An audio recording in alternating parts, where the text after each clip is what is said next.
Welcome everybody to the first episode of Eric Rex. I'm your host, Eric, and let's get wrecking, people. Ooh, I like that. Now, sports has been a true passion for me. I love sports. I watch baseball. I watch soccer every 4 years because let's face it, soccer is not really that much entertaining, even though it's the biggest sport in the world. I'll give you guys that. Football, American football, basketball, hockey, occasionally, I tune in when there's nothing else to watch. But man, I love sports, and I'm really excited to bring this segment here to YouTube and share my sports knowledge and opinions. Because let's face it, man, ESPN is getting dull. ESPN is getting with a lot of journalists that really just speak their mind and don't make any sense. Like, for example, this guy right here. His career. So I ask you, is Clay a better wing shooter than you were in your prime? But you're asking Paul. Is he a better Wing shooter. It's okay. You can say yeah. I'm going to say no, because this is why. In clutch situations. Why are you staring at me like that? It was money in the bank. Today's topic is the top 10 NFL teams of 2019. Now, these are my opinions. I've done research, and a lot of the times I'm right. And hopefully this is one of the times I'm right, because I'm going to look pretty stupid if I'm not. But anyways, I've done research, I've done homework, and let's begin. So if you guys are new to this channel, welcome. Hit that subscribe button. Follow me on social media. I stream every so often, and it's lit. Shall we begin? At number 10, we have the Cleveland Browns. Now, I know what you guys are going to say. It's just hype that might be causing them to be a playoff contender or whatever. But no, let's begin with the addition of the Cleveland Browns. I know the biggest name is Odell Beckham, but let's face it, guys. One of the other biggest names is that has been under the shadows is Kareem Hunt. He's been one of the greatest running backs that has ever played football so far, and he did a boo-boo. He did a mistake, and the Cleveland Browns have decided to give him another chance. Now, I think with the addition of him, Odell, I know they got Oliver Vernon off the trade deal too. Sheldon Richardson, I can't believe they got him too. So those are the main additions for the team.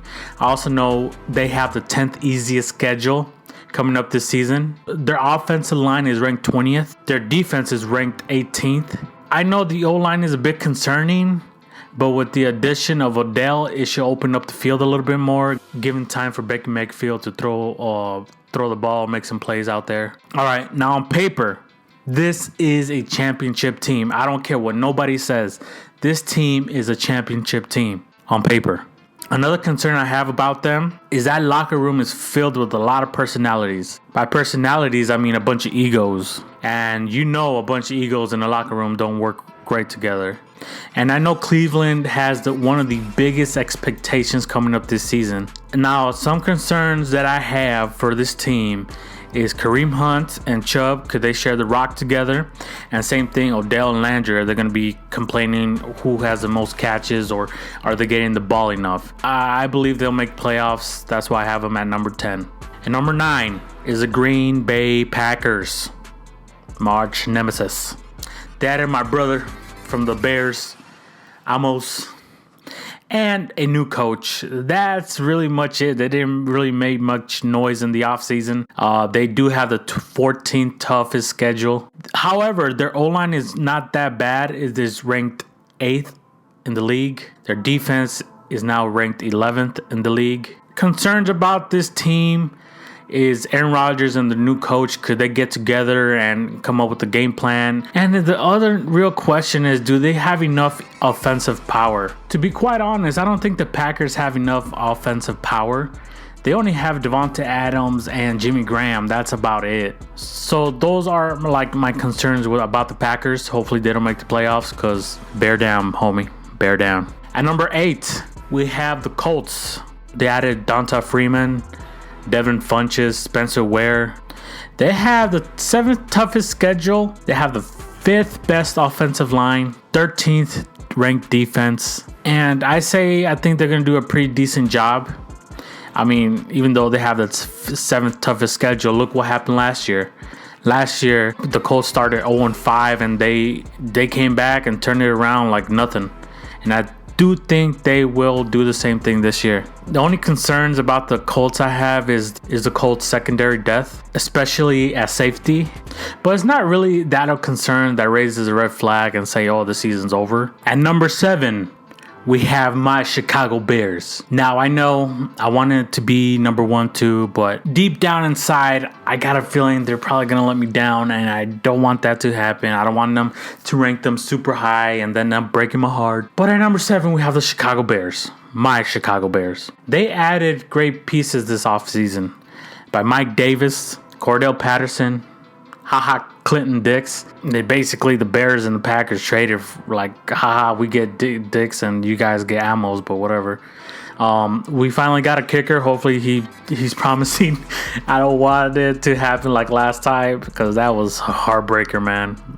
I recorded my reaction live on Twitter if you guys don't follow me. Chuck Pagano, who really should be a head coach, but decided to handle the defense on the Bears, which is great. The reasons I don't think they're number 1 yet is because they're tied 5th with the toughest schedule. I looked at the schedule and it's some of the games I'm like, man, could we win this? We have the best defense in the NFL. And I know defense wins championships, and I hope that is the case. Some concerns for me is Mitch Trubisky. I know a bunch of people are going to say otherwise. Is Mitch Trubisky going to be consistent?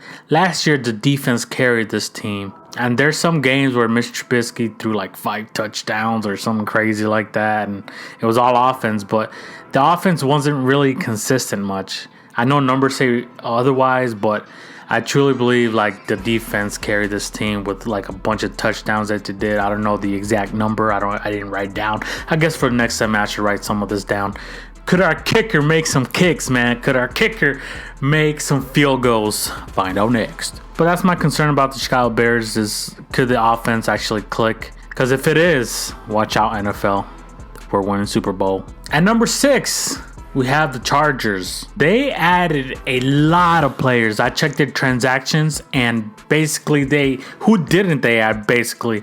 Not big names, but I did see them. I'm not about to name them all, but they added a bunch of players. I was looking at it, I'm like, no, this is too much to write down. They have the 17th easiest schedule. Their O-line kind of sucks. They're ranked 29th.